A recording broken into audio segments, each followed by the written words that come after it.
자, 우리가 함께 읽은 사사기 16장 18절에서 22절 말씀을 중심으로 해서 그럼에도 불구하고 라는 제목으로 말씀을 나눌 때 큰 은혜 되시기를 간절히 축원합니다.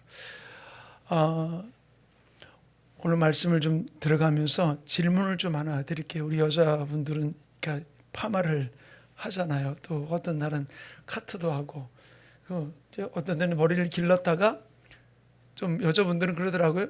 좀 뭐가 분위기가 좀 저하다 그러면 싹둑 자르기도 하고 그런 저걸 하는데, 미정원을 갔는데 미용사가 깜빡 졸다가 내 머리를 엉망진창으로 만들어 놨어요. 파마를 잘못했다면 피면 되는데 머리를 그냥 왕창 잘라놔가지고서 어떻게 할 수가 없는, 내가 원하는 커트가 아니라 너무 그냥 이상하게 잘라놨다. 어떻게 하시겠어요? 갖다 엎어버려요?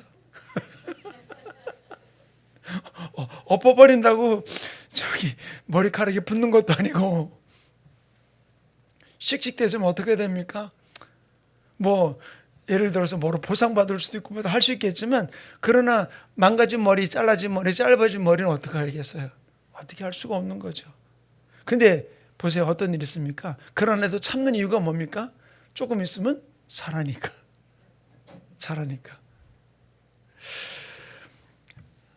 어떤 때는 우리가 그 머리가 잘못된 것 때문에 창피해서 사람 만나러 가는 것도 저거 하고 그러더라고요.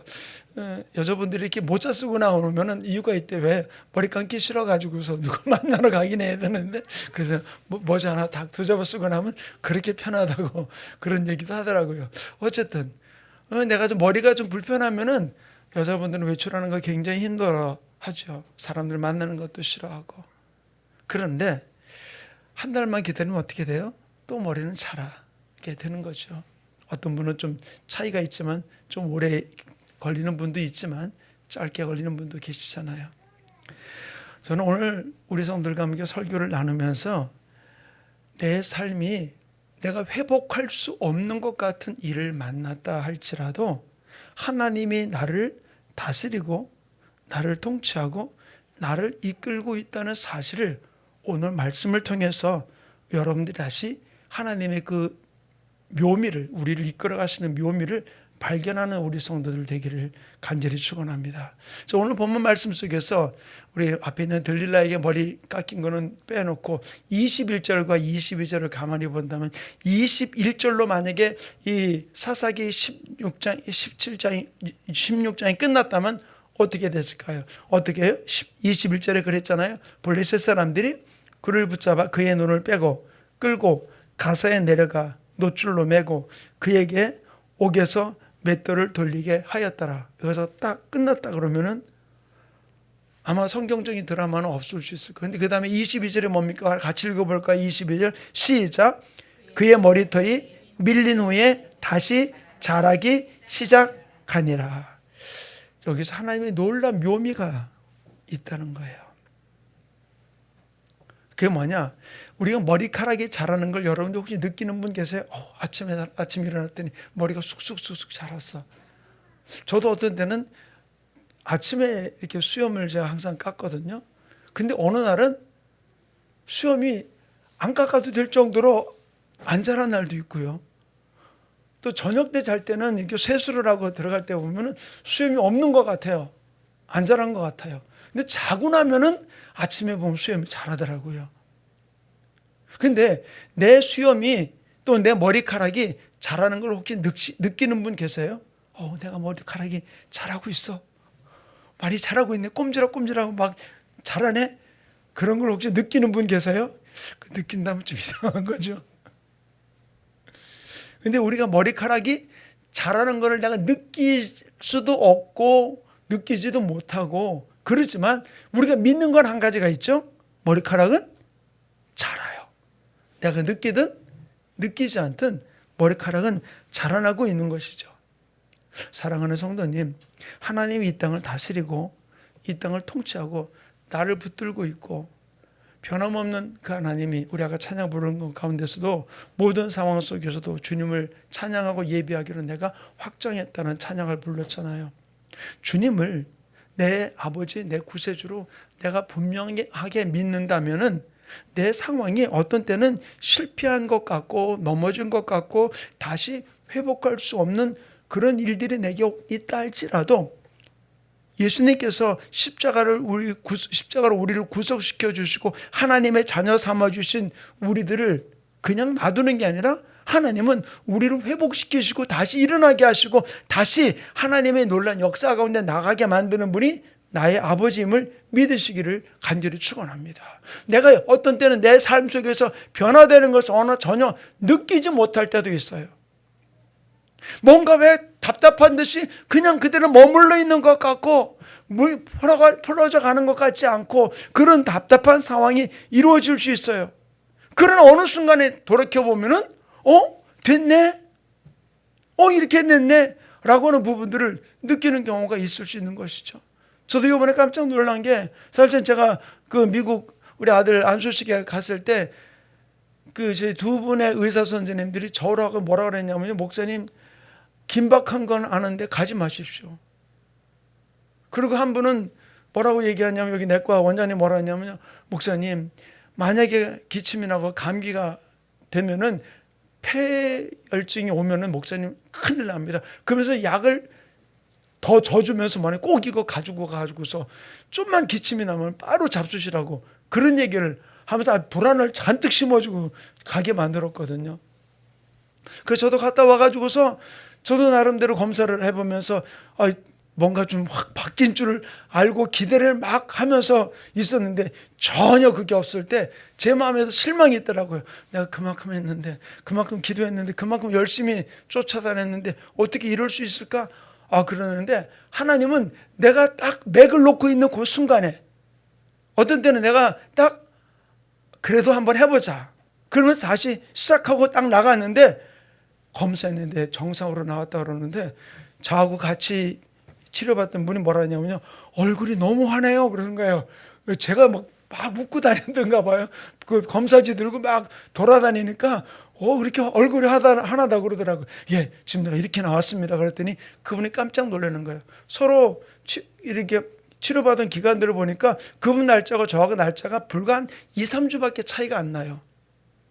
근데 그분은 암도 아니에요. 그냥 위에 암의 징후가 있습니다라는 이야기를 들었던 분인데 2달만 하자고 그랬는데 그분은 2달에 맞췄는데도 전혀 이상이 없어 다시 하고 있는 분이었거든요. 근데 저는 불과 그분보다 한 두세 주 정도 더 앞섰고 그나마 중간에 또 2주는 우리 아들 때문에 미국 가느라 빼먹고 그랬는데도 불구하고 하나님이 저를 그렇게 만들었는데 제가 느끼는 게 뭐냐면요. 하나님 이거는 의술이 아니고 하나님의 기도입니다. 우리 성도들이 기도 때문에 이런 일이 이루어졌습니다. 저는 기대했던 부분 그때는 아무 이상도 없고 삼성병원에서 그 힘든 모든 검사를 할 때 전혀 줄어든 것도 없었고 어떤 이상 징후도 없었던 거예요. 근데 생각하지 못했던 순간 하나님 놀란 일을 이루시더라고요. 자 보세요. 내 머리털이 자라는 건 내가 느낄 수 없잖아요. 그러나 내가 하나님의 자녀임을 믿으십니까? 아멘? 그렇다면은 하나님의 자녀든 우리들을 주님이 뭐라고 말씀했습니까? 내가 불꽃 가운데 지날지라도 물 가운데 지날지라도 불꽃이 너를 사르지 아니하고 물이 너를 침몰하지 못하게 하리라 말씀하신 그분이 나의 아버지 나의 하나님을 믿는다면은 우리는 내 상황이 실패한 것 같고 넘어진 것 같고 모든 것이 주저앉은 것 같은 그 상황 속에서라도 역전시키는 하나님이 나와 함께하고 있다는 사실을 우리는 기억하면서 하나님이 나를 다스리는 그 묘미를 느끼며 나가는 우리 모든 성도의 삶이 되기를 간절히 축원합니다. 당장 내 앞에 펼쳐진 이 순간으로 모든 것을 평가하지 말고 나를 지금도 이끌어 가실 앞으로도 이끌어 가실 그 아버지가 나의 삶을 붙들고 있다는 사실을 우리는 기억하며 달려가는 우리 성도들의 삶이 이루어지기를 간절히 축원합니다. 그래서 저는 오늘 여러분들과 한 3가지로 함께 말씀을 나누길 원해요. 그 제목을 제가 그랬잖아요. 그럼에도 불구하고 저는 이 삼손이 어떻게 했습니까? 이제는 머리털도 다 밀리고 두 눈도 뽑히고 그리고 쇠사슬을 묶여가지고서 지금 물맷돌을 돌리고 있는 거잖아요. 맷돌을 돌리고 있는 그런 상황이었잖아요. 이제 모든 것이 다 실패한 것 같고 다시 일어날 수 없는 일은 상황 속에 빠져 있는 것이죠. 그런데 어떻게 했습니까? 이 삼손이 했던 일이 바로 무엇입니까? 그럼에도 불구하고 소망으로 이끄시는 하나님을 기억하고 있었던 거예요. 아멘. 내 삶이 실패한 것 같고 넘어진 것 같다 할지라도 그럼에도 우리가 할 일이 바로 무엇입니까? 소망의 하나님을 붙들으라는 얘기예요. 삼손이 이랬음에도 불구하고 어떻게 했습니까? 그는 맷돌을 돌리면서 두 눈이 뽑혀서 아무것도 볼 수 없음에도 불구하고 하나님을 붙들고 마지막에 어떻게 이야기합니까? 하나님, 이번만 나를 강하게 하사. 하나님, 이번만 나를 강하게 하사. 소망이 하나님께 부르짖어 나갈 때 하나님의 놀라운 역사를 마지막에 이뤘던 모습을 우리는 삼손의 모습을 통해서 알고 있어요. 사랑하는 성도님, 우리는 분명히 절망적인 일, 또 삼손은 두 눈이 뽑히고 이제 붙들려 있는 상황 속에 절망적인 일이지만 이 비극적인 상황 속에서도 대반전을 어떤 면에서 하나님은 위장한 가운데서 그에게 위기를, 고난을 가져오게 되었다는 사실이죠. 그러므로 내게 처한 어떤 상황을 우리는 원망하고 불평으로 받아들이는 자가 되지 말고 우리가 진실을 이 일을 통해서 하나님 일하실 것을 바라보면서 소망의 하나님을 바라보고 나가는 우리 주막교 모든 성도들의 삶이 이루어지기를 간절히 축원합니다.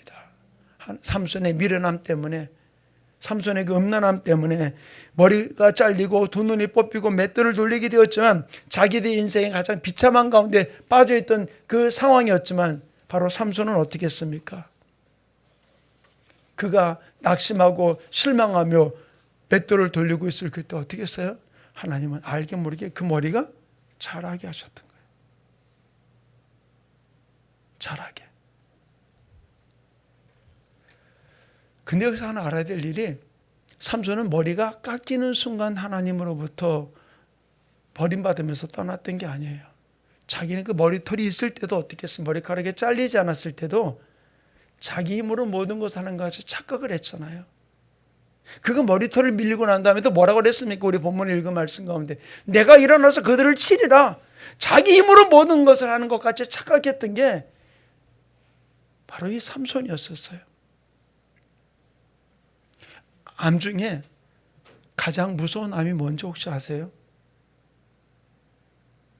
아픈 암은 아프니까 증상이 나타나서 발견할 수 있지만 암 중에서 가장 무서운 게 뭐냐면 자각 증상이 없는 암이라고 그래요. 그래도 어느 날 딱 알고 나면은 뭐 3기, 4기 넘어가는 부분들이 이루어진 것이죠. 이게 암이 문제가 아니라 우리 삶도 마찬가지예요. 내 신앙의 위기를 모르는 자각 증상이 없는 이 부분 속에 나는 잘하고 있어, 잘 될 거야 라고 하는 그 부분들이 우리로 하여금 어떤 때는 하나님으로부터 점점 멀어지게 만드는 부분이 있다는 거예요.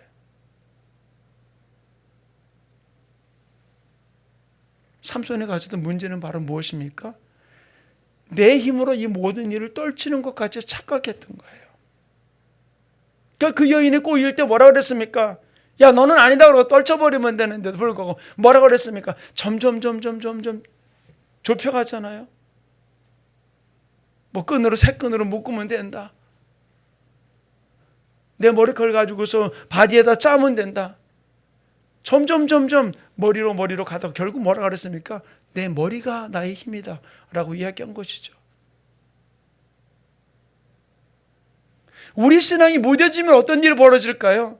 맨 처음엔 아니라고 했던 부분들이 나도 모르게 점점 그 속으로 스며들어갈 수밖에 없는 모습이에요. 저는 우리 교회가 저 자신부터 이런 부분들 다시 돌이켜서 다시 복음으로 다시 말씀으로 돌아가는 삶이 우리 가운데 이루어지기를 간절히 축원합니다. 그럴 때 바로 우리가 일어날 수 있는 부분들인 것이죠. 어쩌면 고난은 변정하고 찾아오는 축복이라고 이야기하잖아요. 근데 고난 속에 있을 때 그 얘기가 안 들려요. 그러나 그럴 때일수록 그럼에도 불구하고 어떻게 하라고요? 소망의 하나님을 바라보자. 소망의 하나님을 바라보자. 그때 바로 하나님의 놀라운 일들을 이루는 모습을 이 삼손이 경험하고 우리도 경험하는 아름다운 주인공 되기를 간절히 축원합니다. 두 번째로 그럼에도 불구하고 어떻게 해요? 하나님께 내 마음을 돌이키는 자가 되기 원합니다. 하나님만 바라보는 거로 끝나는 것이 아니라 내 마음을 돌이키는 거예요. 제가 왜 마음이라고 이야기하느냐 하면은 다른 게 아니에요. 이 들릴라가 삼손이 자기에게 계속 거짓말을 하면서 그 힘의 원천이 무엇인지를 이야기하지 않으니까 뭐라고 하냐면 사사기 16장 15절에 이렇게 이야기를 합니다. 들릴라가 삼손에게 이르되 당신의 마음이 내게 있지 아니하면서 당신이 어찌 나를 사랑한다 하느냐. 당신이 이로써 3번이나 나를 희롱하고 당신의 큰 힘이 무엇으로 말미암아 생기는지 내게 말하지 아니했다. 들릴라가 원했던 게 뭐예요? 당신의 마음이 내 마음이 있지 아니하다. 여자들 다 그러죠. 남편 보고 또 남자들 보고 뭐라 그래요? 연애할 때 당신의 마음이 내 마음이 있냐? 나를 사랑하는 마음이 있냐고 겉껍데기를 막 뭐라 하는 부분들 앞에 속마음이 없는 것 같이 느낀다면 어떻게 마음이 힘들잖아요. 근데 적은 것 하나라도 마음을 다한 것인 줄 알려면은 그 사람 앞에 같이 마음을 동하는 역사가 일어나잖아요. 근데 들릴라가 지금 뭐라 그러는 거예요? 당신이 마음이 내게 있지 아니하면서 나한테 지금 거짓말한다고 이야기하는 것이죠. 그런데 하나님도 마찬가지로 우리에게 뭘 원하십니까? 신명기 10장 12절에 이렇게 기록해 놓고 있어요. 이스라엘아, 내 하나님 여호와께서 내게 요구하는 것이 무엇이냐? 곧 내 하나님 여호와를 사랑하여 그의 모든 도를 행하고 그를 사랑하여 마음을 다하고 뜻을 다하고 내 하나님 여호와를 섬기고. 하나님 뭘 원한다고? 내 마음을 다하는 거예요. 내 마음. 근데 내 마음이 어디 있습니까? 삼손은 두 눈이 뽑히고 난 다음에 바로 이 모든 일을 깨닫고 어떻게 했습니까? 소망의 하나님을 바라보는 것으로 끝나지 아니하고 하나님께 그 마음을 돌이킨 거예요. 내가 진짜 잘못했습니다. 하나님께로 그 마음을 돌이키면서 하나님 이번만 나를 강하게 하사 하나님께 외칠 때 하나님의 놀라운 은혜를 역사를 경험하게 되었던 모습을 볼 수 있어요. 사랑하는 성도님, 바로 마음을 달라는 거잖아요. 들릴라가 마귀는 우리에게 뭘 요구합니까? 내 마음을 달라는 거예요.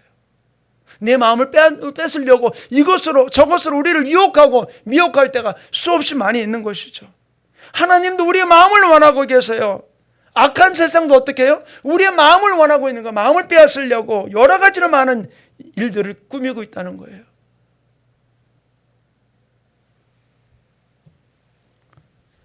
결국 들릴라에게 마음을 빼앗긴, 세상의 마음을 빼앗긴 결과가 바로 무엇입니까? 바로 삼손은 두 눈이 뽑히게 되었던 것이죠. 이 세상에 우리 마음을 뺏기면 어떻게 합니까? 눈이 어두워지는 거예요. 뭐가 살 길인지 죽을 길인지 모르고 살아가는 것이 우리들의 모습이 될 수밖에 없는 거예요. 저도 이번 일들을 겪으면서 제가 느끼는 게 진짜 내가 바라볼 게 무엇이 있는가? 다시 복음으로 돌아가는 부분, 내가 다시 어떤 것은 마무리하는 부분들이 아니라 내가 끝까지 하나님의 말씀 앞에 다시 서는 것이 가장 중요한 부분들임을 더 많이 깨닫게 되는 부분들이 이번 사건을 통해 저도 많은 것을 깨닫게 되었었어요. 사랑하는 충만교회 성도님, 오늘날 이 땅을 살아가면서 마음이 어두워진 자들이 얼마나 많이 있습니까? 세상의 물질이 문제가 아니에요. 직장 문제가 아니에요. 뭐가? 마음을 빼앗긴 거잖아요. 마음이 어두워진 거잖아요. 세상에 의해서. 그래가지고서 마음을 빼앗기고 마음이 어두워져서 눈이 어두워져서 세상에 물욕에 살아가는 일들이 얼마나 많이 있습니까? 시편 기자는 우리에게 이렇게 이야기합니다. 하나님께서 구하시는 제사는 상한 심령이라. 하나님이여 상하고 통회하는 마음을 주께서 멸시하지 아니하시리라. 우리가 이 땅을 살아가면서 우리 깨어진 마음을 풀어갈 수 있는 유일한 대안은 바로 무엇입니까? 다른 것 아니에요. 내가 세상 때문에 내 눈이 어두워졌고 내 눈이 침침했다면 내가 이것을 깨닫고 돌아갈 수 있는 유일한 대안이 바로 무엇입니까? 하나님께로 돌아가는 거예요. 하나님이 구하는 제사는 상한 심령이라고 그랬어요. 세상에 깨어지고 세상에 자빠지고 세상에서 찢겨진 그 심령을 하나님은 원하고 있다는 사실입니다. 너 그래 고생 참 잘했다. 그리고 우리를 놀리는 게 아니라 그 상한 심령으로 주님을 바라보는 우리들을 주님이 기뻐 받으신다는 사실입니다. 삼손을 받으셨듯이. 삼손은 하나님께 마음을 돌이키고 이렇게 부르짖었잖아요. 사사기 16장 28절에 삼손이 여호와께 부르짖어 이르되 주 여호와여 구하옵나니 나를 생각하옵소서. 하나님이여 구하옵나니 이번만 나를 강하게 하사 나의 두 눈을 뺀 블레셋 사람에게 원수를 단번에 갚게 하옵소서.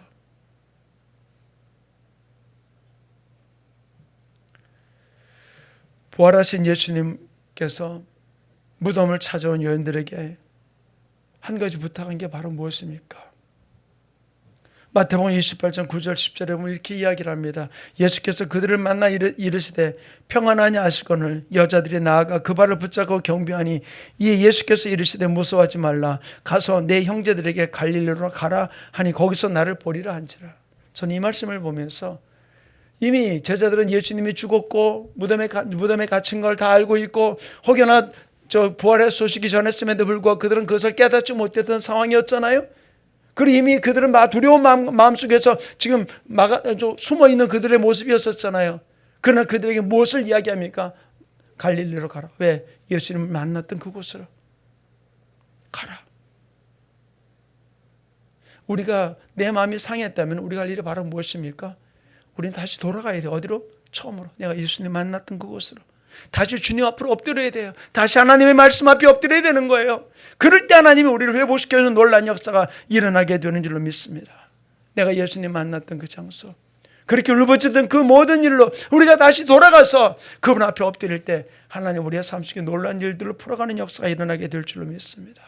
우리의 여러 가지 여건과 환경을 찾아가면서 우리가 구하는 자가 되지 말고 내 환경이 어떠함에도 불구하고 그럼에도 불구하고 우리는 소망을 하나님께 두고 바로 예수님께 우리의 마음을 돌이키고 그분 앞에 나갈 때 우리의 삶 속에서 내가 생각하지 못했던 놀라운 하나님의 묘미를, 우리 인생을 이끌어가시는 하나님의 묘미를 발견하며 나가는 놀라운 축복의 주인공이 될 줄로 믿습니다. 하나님, 내 삶 가운데 주님 만나게 해 주시옵소서. 주님과 하나됨으로 달려가기 원합니다. 내 삶 속에서 흔들리지 아니하고 주님을 소망 가운데 바라보며 달려갈 수 있도록 하나님 나를 붙들어 주시고 우리 가정을 붙들어 주시고 우리 충만교회를 붙들어 주시고 이 민족 붙들어 달라고 오늘 말씀을 붙들고 우리 주여 삼창을 뜨겁게 통성으로 기도합니다. 주여